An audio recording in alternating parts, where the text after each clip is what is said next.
Now, we continue our series Inside Kenya. The World Bank says Kenya is growing faster than any other sub-Saharan African nation. But there is one major impediment to the country's continued growth. Tonight, in partnership with the Pulitzer Center on Crisis Reporting, special correspondent Nick Schifrin and producer Zach Fannin examine the reality of Kenyan corruption. In Kenya, even the world's fastest men can't outrun corruption. The Rift Valley is known as the Valley of Champions. The best marathon runners are born here and train here. Mind if I join you? Hilary Kaplimo runs 3 times a day. He's tireless and fast. He averages about 4.5 minutes a mile. It's tough to keep up. Oh, he's good. And that's slow for him. After years of training, he finally broke through. He finished 3rd in last year's Nairobi Marathon. This is position. So it says number 3. Yes. Because you came in 3rd. Yes. He and his wife thought he'd finally fulfilled his dream of running his way out of poverty, but his dream's been denied. So you got your medal, Yes. you got this number 3, Yes. you got the jersey, and you got this, Yes. but you never got a cent. I never get that. On the results website, his name was replaced, and his $3,500 winnings vanished. So where's the money going? I think those people, they give to the money. Athletics Kenya, the race organizers. Last November, dozens of runners protested at Athletics Kenya. The group has exclusive oversight of all Kenyan athletes. Kenyans hold records in nearly every distance. They say as they run faster, Athletics Kenya steals more. Athletics Kenya did not respond to a half-dozen emails from PBS NewsHour. Hilary suspects there's only one way to get their attention. When you go to explain, they asking you for something. They're asking you to give them some money. The problem extends far beyond athletics. There's a saying here: Kenya is the homeland of the bribe. And in the mostly Muslim neighborhood of East Lee, Nairobi, the victims of those bribes point their finger at one perpetrator. If you look at the police who are meant to protect them, they just arrest them to distort cash. Abdullahi Mohammed and most of this community are ethnic Somali. He says police come here not to patrol, but to get rich. You'll see cars from all police stations in Nairobi converging here. They refer to this neighborhood as what? ATM machines. An ATM machine. Because they take so much money. They take so much money. Police officers, when promised anonymity, admit they're more focused on keeping the cash than keeping the peace. How were police officers extorting people in East Lee? The little money that you are paid as salary cannot get off for you and your family. So if somebody gives you some amount somewhere, you have to take the money. Then you forget about work. Is this corruption being practiced by so many police officers in so many different areas? Of course. It's right from the junior officer to the highest. And the problem is when police are for sale, criminals buy their freedom.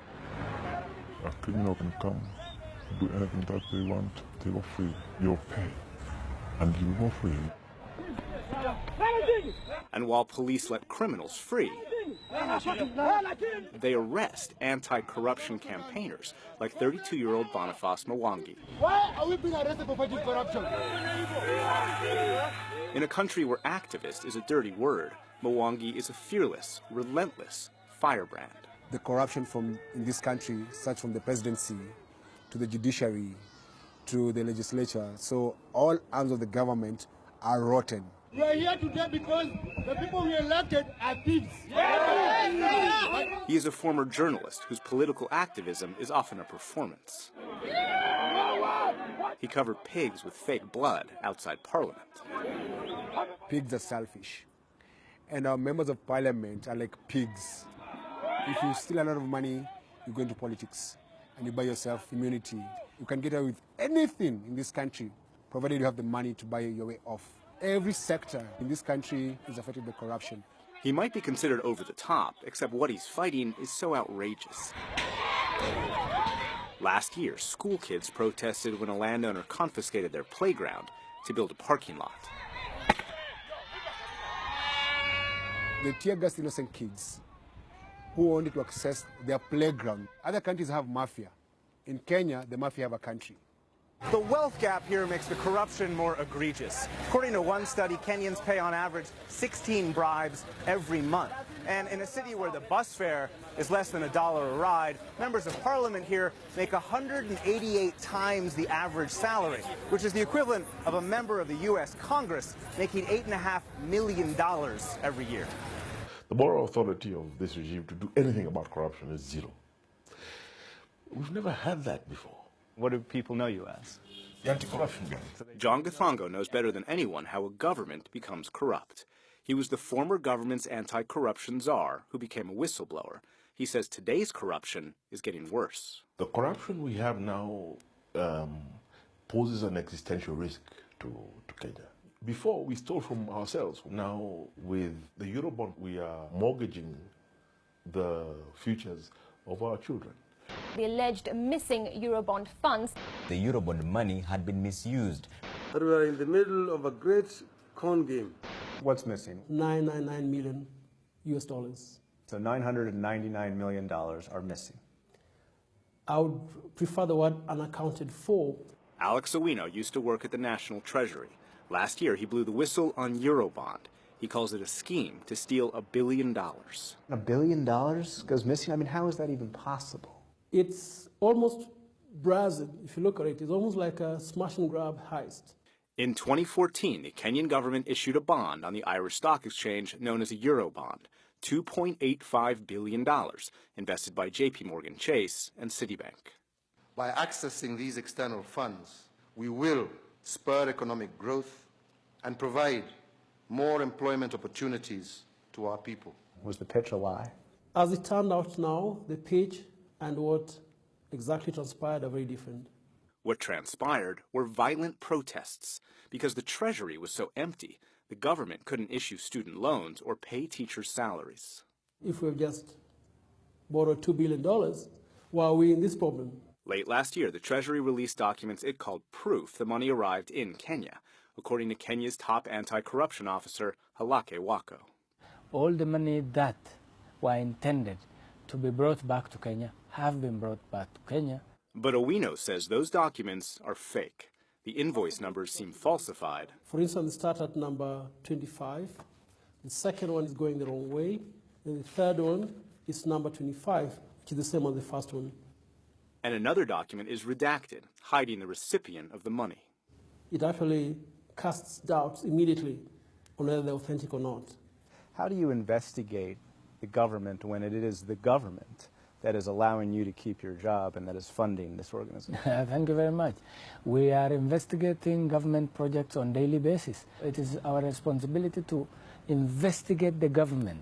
President Uhuru Kenyatta has denied wrongdoing, and he threatens anyone who accuses him of corruption without proof. If you make accusations and fail to prove them, you too will also be held accountable. Thank you very much. The threats are effective. When average Kenyans stand up to corruption, they often lose everything. What happens to people in Kenya who try and fight corruption? You will be targeted, and you will be very unfairly treated. 15 years ago, Daniel Mawirigi investigated fraud at Kenya's Post Bank. He discovered bank officers were stealing Western Union transactions. But when he reported the crime, he says his bosses colluded to frame him with the very crimes he exposed. The fraudsters were within. You found these fraudulent transactions. Yes. And you investigated them. I investigated them. And eventually, they would charge you. With the same. With the same exact thing. Yes. It took him nearly 2 years to clear his name. By then, he'd lost his job, health, and reputation for good. My father was alive that time. He has died thinking that I am a thief. My mother was alive. She has died thinking that I'm a thief. There is no point of doing good job in this country. The future generations are doomed. Kenyans refer to stealing as eating. Today, Kenyans say they watch the rich and powerful get fat, while the people starve. For the PBS NewsHour, I'm Nick Schifrin in Nairobi, Kenya.